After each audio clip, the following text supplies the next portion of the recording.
Welcome to another episode of Art Heals All Wounds. I'm your host, Pam Uzel. On this show, we meet artists transforming lives with their work.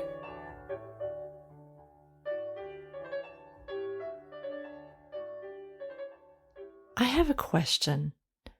Do you like moving? Sorting through all the things that you've accumulated over time, deciding, do I take this? Do I give it away? Do I throw it away? One thing I do when I try to move is that I start to reminisce over each object, remembering when and where I got it, what the circumstances were, who I was with, and the person that I was at that time, the entire story around that object. In the past few years, we've learned from the tidy guru Marie Kondo that we're supposed to get rid of everything that doesn't spark joy for us. When poet Maw Shein Win found herself with the dreadful task of moving, she had some objects that definitely didn't spark joy for her. She wondered why, then, she had such a hard time letting them go. Rather than throwing everything out, she did something much better. She wrote a volume of poetry called Storage Unit for the Spirit House. In these poems, she contemplates the notion of containers of all kinds that store things, whether it's a storage unit that holds our objects or the objects themselves that hold our memories. You're listening to Art Heals All Wounds. Listen and let us inspire you. I crawl into the pod formerly known as Storage Unit 202. Inside is a quilt made of yesterday's tablecloth, today's plaid coat, and tomorrow's prayer shawls. The storage unit emits a humming sound. Occasionally, a high-pitched note bounces off the metallic walls. I cook peas in the pod. I drink moonshine at dawn. Observations. One might sense a breath over a face. One may envision the tourists trampling the wildflower superbloom. One can sleep alone with a space heater. That poem is called Storage Unit 202.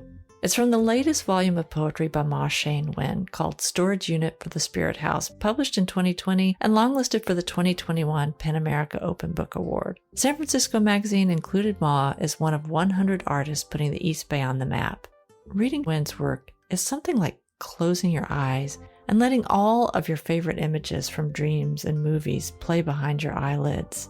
Ma was a very active reader in the virtual space of the pandemic, and she's just now started getting back to live readings and events. I'm really happy to have her join us here to talk about her new collection of poems and what's coming up next for her. Hi, Ma. Thank you so much for being on today's episode. Hi, Pam. It's great to be here. Thank you. Before we get started in talking about your latest book and your other work, I was just hoping that you would introduce yourself. Tell us what you do. All right. My name is Maw Shein Win, and I'm a poet. I have a book that came out last fall called Storage Unit for the Spirit House on Omnidon. And my previous full-length collection is called Invisible Gifts on Manic Depress, and that came out in 2018. And I collaborate with musicians and visual artists. And yeah, that's what I do. I live in El Cerrito and happy to be here. Speaking of El Cerrito, you were the first ever El Cerrito Poet Laureate. How did that come about? I have a couple friends who live in El Cerrito, and they were encouraging me to apply. And I guess I felt, I wouldn't get chosen, just like having that typical, writer self-doubt or whatever. And one of my friends came by and he dropped the application off on our front step, as well as a little button that said El Cerrito Poet. And it was 2 days before the application was due. And I just said, Ma, come on. Just throw your hat in the ring. So I applied, and remarkably, I was chosen. That's wonderful. I mean, I didn't even really know that cities picked a poet laureate, but I'm so happy that El Cerrito started that and that they picked Oh, you. thank you. It was a great experience. Yeah. When did you start writing poetry? And also, why did you start writing poetry? I started writing at a very early age, I think like fourth or fifth grade. And I had an encouraging teacher in fifth grade, particularly, who noticed that I was always writing in my little blue book. And I mean, I don't know if they were poems, but she just was very encouraging. And I remember on the last day of class, she said that she wrote a little. She must have been a poet herself because she wrote a little poem, and I don't remember it because it was so long ago. But it was something about being a poet, and it just had such a influence on me as a young person. And then, in junior high, like every other kid, I was keeping a journal, Mm. and throughout high school, and I was writing for the school papers, and in that period, I was just writing poems and just continued until I went to school, college. I think a lot of people possibly doubt whether or not they could be creative until they meet someone who, like a mentor, a teacher, or someone who says, you can do this, or you should do this, or you're good at Yeah. this. I feel fortunate that I also had an instructor as an undergraduate who his name was Dr. Lee, and he was so incredibly encouraging. And I was writing like really surreal poems that I think hopefully a couple students appreciated it, but I think that he, just like really wanted to kind of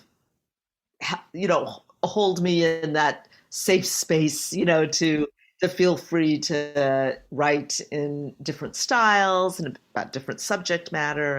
And where did you go to undergraduate school? Cal State Long Beach and in their creative writing department. Did you? Yeah, Oh, yeah. nice. Very nice. I didn't go to graduate school. I actually started teaching after I finished school. And for a while, I thought I might want to be a librarian. And I moved to Los Angeles and worked in different libraries. And I guess I just realized that, I like teaching. So I ended up teaching and got a teaching credential. I've been reading reviews of your work and interviews with you, and I read that you moved a lot as a child. I'm wondering what that was like for you and if any of that is expressed in your poetry. Yes, we moved a lot. Both of my parents were young doctors, immigrants from Burma. They immigrated from Burma in the early 60s. And my father, after they both finished their residencies, my dad in particular, had offers to work in these different hospitals. And so I was born back east in Massachusetts, and we just basically moved across the United States to New York City, and then to Allentown, Pennsylvania, Grand Junction, Colorado, Sparks, Nevada, Southern California, and it was a lot of moving. And I mean, I haven't written in like a truly autobiographical sense about moving, but I think that having moved a lot as a young child, as a young person, affected my writing in the sense that I write about place and different locations and movement. So I think that has informed my having moved a lot, my family having moved a lot has informed my writing for sure. Well, one reason I ask about your childhood, I want to segue into talking about your latest book, Storage Unit for the Spirit House. That's such an amazing combination of locations or types of places, a storage unit and a spirit house. And storage units do often bring up this idea of moving. What's the story behind the title of this book? Title went through many iterations, by the way, but that was the one I landed on with a vote from friends. But I went through a divorce, and I was lucky to, a year later, have met a wonderful, wonderful human being, and we had to move. Speaking of moving, Right. and I had lived in the house for 15 years. Needless to say, there was a lot in the house. I am a collector of objects, for sure. And it was really a huge ordeal just packing and moving and getting rid of stuff, and also not really having a plan as far as like where were we going to live, because as we know, the Bay Area is so expensive. And Yes. so, I mean, I knew I wanted to get rid of stuff anyways. And so I was very fortunate that I had a lot of friends that came over every weekend and just throwing out stuff. And one of my friends, Heather, she noticed that I had mail from the 80s. But Tom, my husband now, we hung on to art, and we hung on to books and records. Tom's a musician, and I'm really into music as well. And just, I mean, ephemera, of course, but pretty much got rid of all our furniture, but we still had 2 storage units. So there was a lot of like, I don't know. I mean, I guess talk about our storage units, thinking about the storage unit, like moving to the storage units and finding a storage unit, et cetera, et cetera. And it was actually something I'd never even really thought about before. So I became a little interested in storage units and started researching storage units. And of course, when I was driving around, noticing storage units, everywhere I looked, and look at that storage unit. I wonder how much that storage unit is. And then reading stories about storage units. And I actually watched Storage Wars, that reality TV show. And I was like, oh, God. That was kind of made me sad. I've never heard of that show. Oh, yeah. Well, it's about people who have storage units and they can't afford to pay for them anymore. And so people come and bid on them. And it's really, I only watched, I think, 2 episodes. It was too much for me. So I stopped watching it. I don't know. I just started writing poems about storage units. And that's how the book, the manuscript, began. And it just kind of led me to thinking about other forms of, architecture and containers. Right. And so, I started writing about malls and vases and prison cells and so on. Yeah. Well, what about this idea of the spirit house, though? How did that end up as the second half of this title? That's a good question. I am Burmese, and I was raised Buddhist. A lot of my family, I have many family members still in Burma, Myanmar. And when I was working on this collection, I felt like there was something that was just missing from the work together, and I couldn't figure out what it was. And then I started thinking about the spirit houses in Burma, as well as in neighboring countries in Southeast Asia. And then started researching spirit houses and the Nat spirit, spelled N-A-T.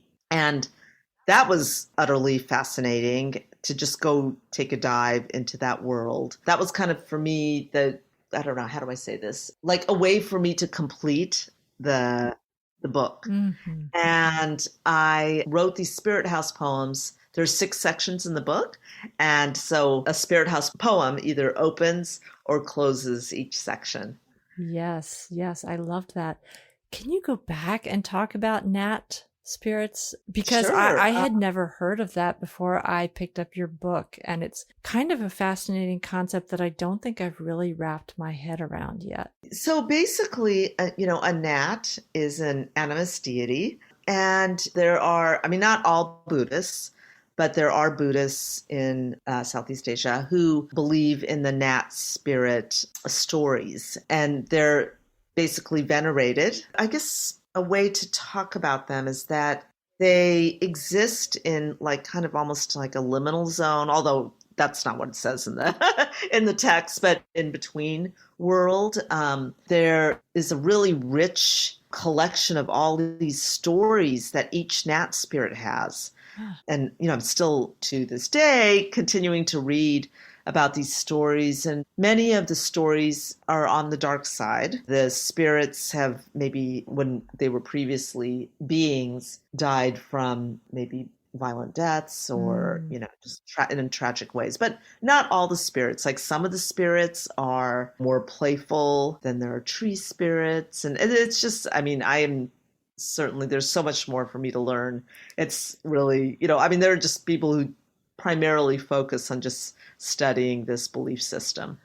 That's fascinating. It's really fascinating. Well, I remember one of the first poems in your book, and I may misquote the line, but is it "The gnats have stolen my hair"? Yes, that's the first poem in the book. I do just have to follow up. What were you thinking when you wrote that line? Because so many visions pop into my head when I hear that line. Literal stealing of hair, comparing it to birds who take pieces of hair, or people who collect pieces of hair for various rituals, keepsakes, things like that. So I'm so curious, what were you thinking, if you can say, when you wrote that line? I mean, I think I was originally thinking about literally like hair, my hair, or the character in the poem's hair falling. Like, I mean, my hair actually does fall out all the time. So it's like I see it all over the floor. I thought about our family home on Inya Lake and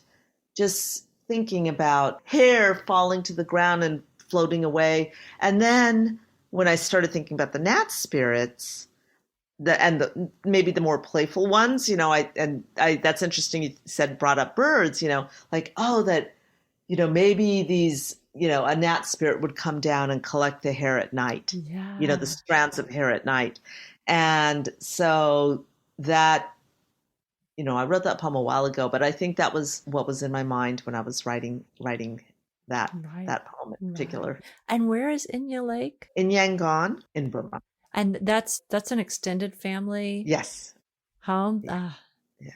Can you talk about more themes in Storage Unit for the Spirit House? I definitely know that I felt there were some themes. I felt there was a lot about loss and sort of the chaos of childhood and family dynamics. But I also know that I could be projecting things onto your poems, which poetry invites us to do quite a bit.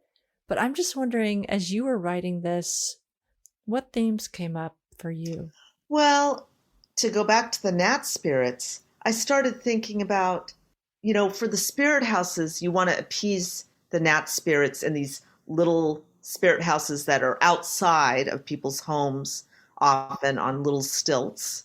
And so people will put offerings to the gnat spirits, like rice or water or flowers or coconut. And when I started writing, I guess I considered or imagined, what would it be like if the gnat spirits entered my family home, or not just my family, but anyone's homes, and what would ensue. So that was something that I thought about, and thinking about the theme, you are right, themes of loss and themes of trauma, and the thinking about how the gnat spirits could wreak havoc in one's life. And then I think that sometimes we are attracted to the spirit world, spirituality and religion, for those stories that kind of will make sense to why things happen to people. And so I'm kind of fascinated with that. Right. So that was definitely something, for me, that came up in writing the Spirit House poems, as well as other poems. And as well as, as I mentioned earlier, thinking about containment.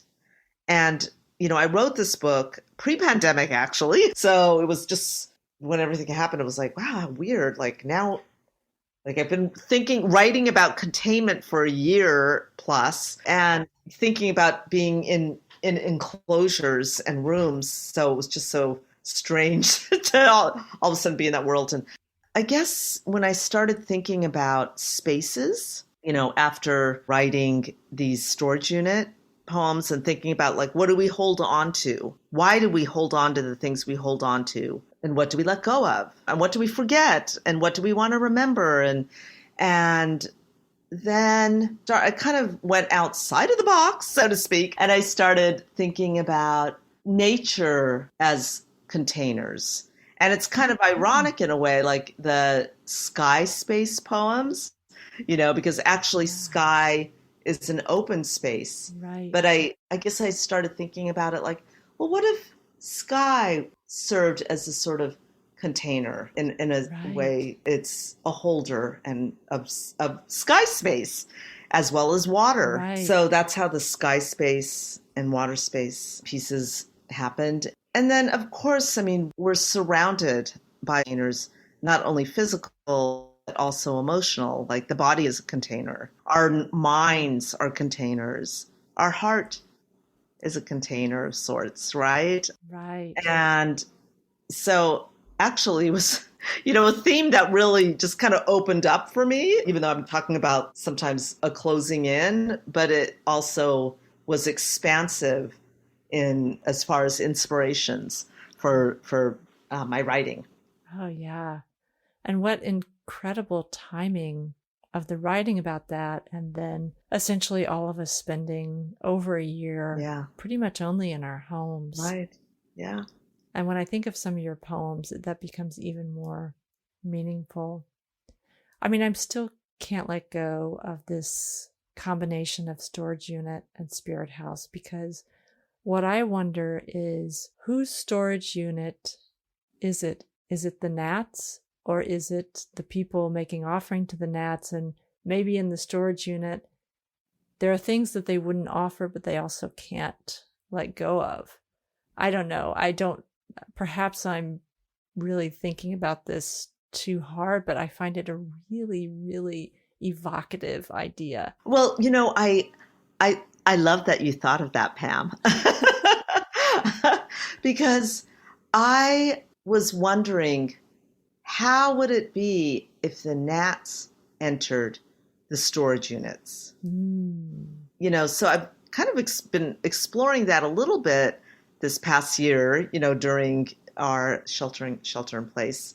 And I feel like that could just be a whole other thread of writing that I could continue. I guess in a way, I think about objects being more than just the object itself, because objects or containers can be containers of memory, and like, why do we hang on to this one silver spoon for 25 years, or the one single sock or a broken bell or, whatever. Just off the top of my head. But I think that sometimes, in a way, this is a little out there, but, like kind of an object can have a spirit, right? Like, you think about trees having a spirit and water and sky and things in nature. It's a way of thinking about objects as well, that there's a spirit and certainly stories that are behind and surrounding the object.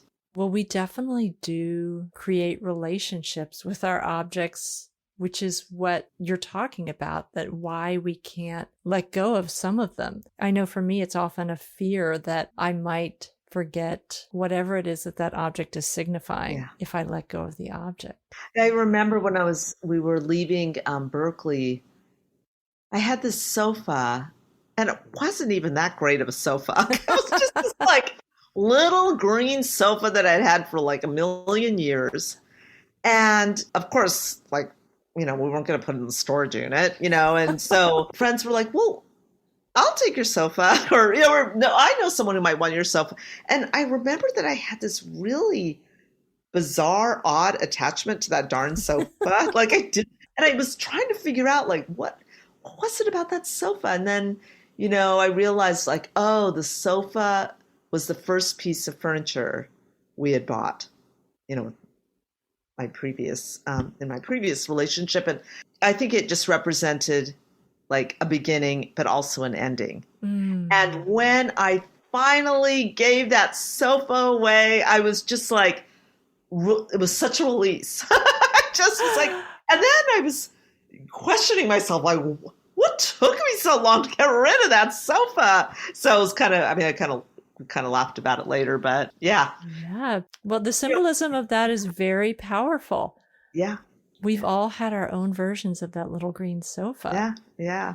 And it is such, I feel like it's a great thing that you gave it away. I'm really happy Oh, to it was hear great. that. Oh my gosh. And actually, to tell you the truth, getting rid of pretty much, I don't know, I'd say like 85% of my stuff, Yeah. our stuff was such a release, Yeah. like the gnats flying out of the trunk. It just felt like, oh, why did I hold on to these things for so long? And Yeah. it was great to get rid of objects. I mean, now that we are living in our home, I have collected a few more objects, but Yeah. but not as many. Yes. Yes. I totally get it. I get it.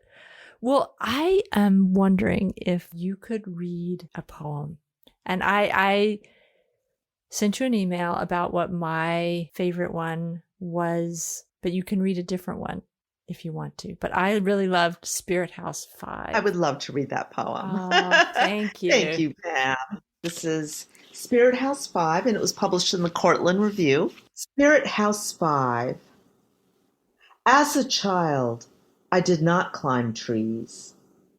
Instead, I gathered leaves that flew to the ground. The elms were tall in the fall, the neighbor boys cruel. One left a dead kitten in a box on the doorstep. I made homes among the leaves, safety in gold, yellow, brown. Invented a family who lived in a treehouse.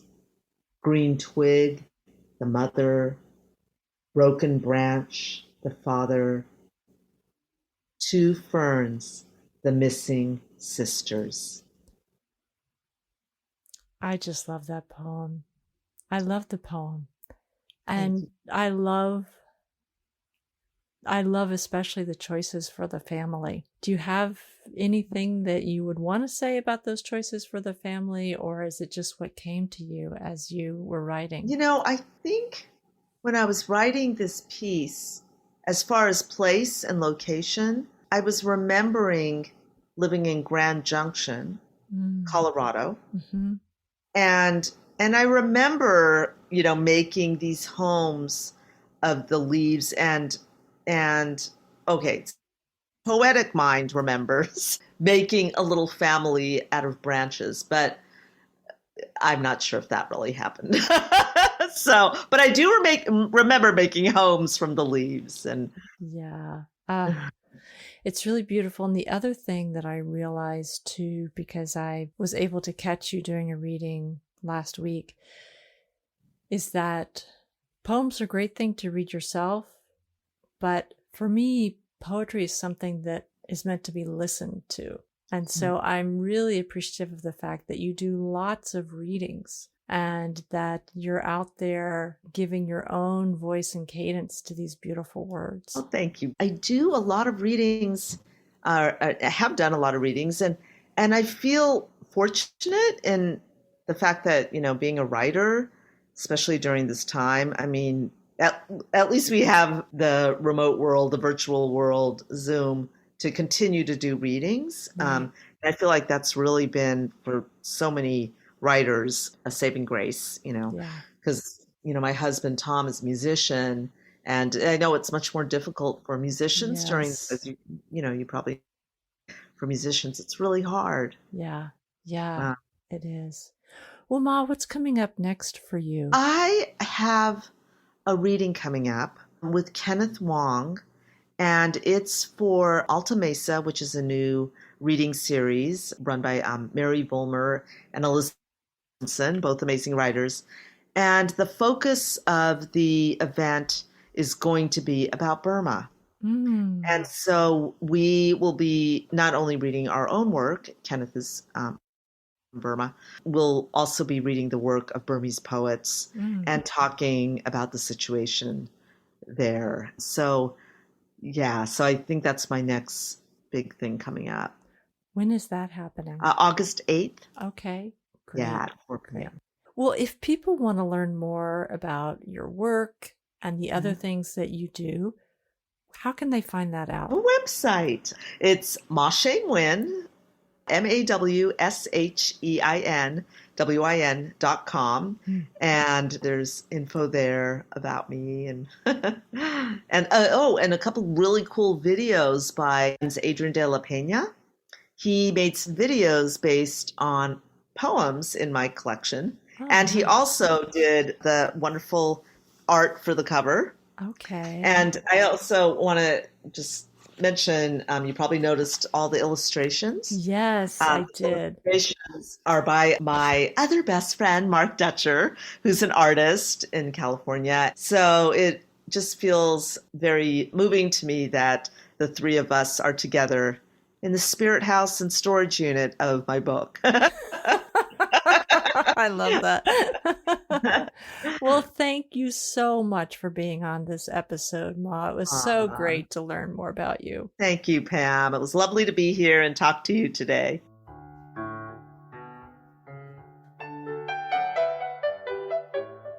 You're listening to Art Heals All Wounds.